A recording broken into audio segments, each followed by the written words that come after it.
Terima kasih sudah klik video ini. Tapi jangan lupa guys, klik tombol subscribe karena subscribe itu gratis. Dengan subscribe kamu support channel ini terus untuk upload hampir setiap hari. Ingat, subscribe itu gratis, gak ada ruginya kamu klik tombol subscribe guys. Selamat menonton. Assalamualaikum warahmatullahi wabarakatuh. Saya Aditya. Saya dari kelas A Analis Kesehatan semester 4. Di sini saya akan menjelaskan tentang pemeriksaan darah samar pada feses atau Fecal Occult Blood Testing atau disingkat dengan FOBT.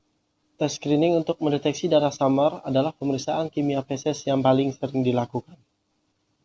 Saat ini FOBT juga digunakan secara massal untuk screening deteksi dini kanker kolorektal. Pemeriksaan tahunan FOBT mempunyai nilai prediktif yang besar untuk mendeteksi kanker kolorektal pada stadium awal.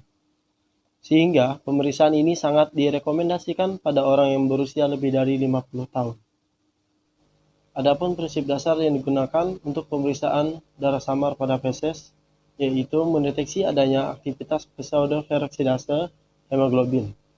Pseudoperoksidase akan bereaksi dengan hidrogen peroksida yang kemudian mengoksidasi zat yang tidak berwarna menjadi zat yang berwarna.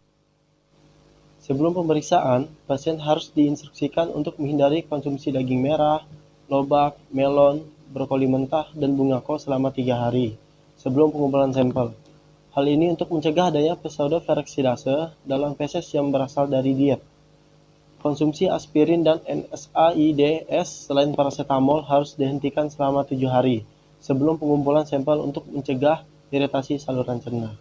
Juga untuk vitamin C lebih dari 250 mg per hari dan suplementasi besi yang mengandung vitamin C harus dihindari 3 hari sebelum pengumpulan sampel karena asam askorbat adalah reduktor kuat yang akan mengganggu reaksi peroksida sehingga menghasilkan tes negatif yang palsu.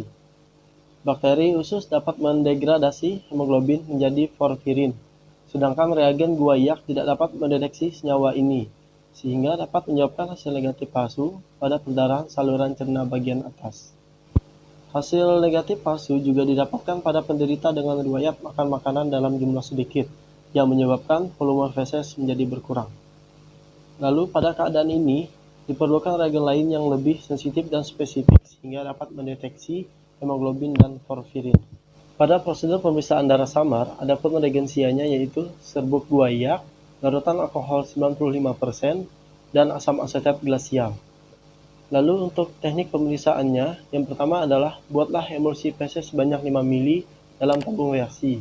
Lalu yang kedua, tambahkan 1 ml asam asetat glasial, kemudian larutan diaduk.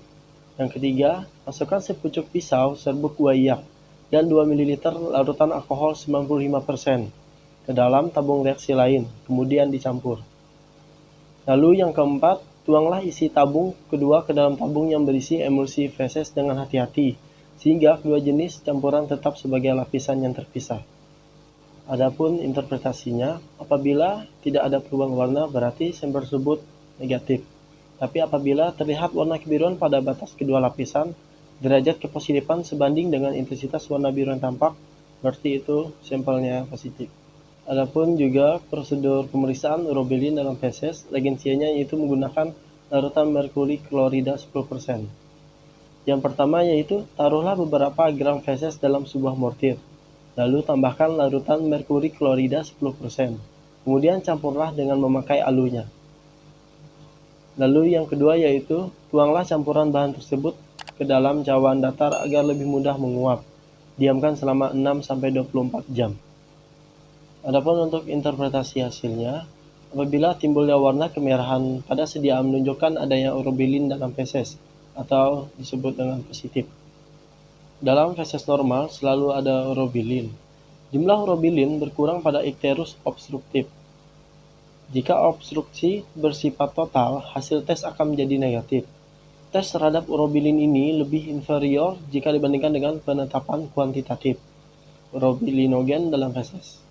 Penetapan kuantitatif dapat mengetahui jumlah urobilinogen yang disekresikan per 24 jam, sehingga dapat memberikan informasi penting pada keadaan klinis seperti anemia hemolitik, ikterus obstruktif, dan ikterus hepatoseluler.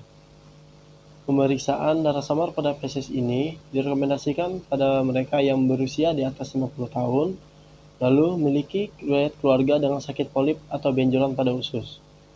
Lalu pemeriksaan ini juga direkomendasikan pada mereka yang punya riwayat keluarga menderita kanker. Misalnya ada riwayat keluarga kanker, dan ini juga berlaku untuk semua jenis kanker, terkecuali untuk kanker usus besar.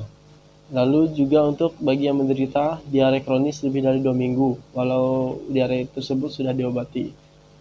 Sekian persentase saya tentang pemeriksaan darah samar pada PCS kali ini.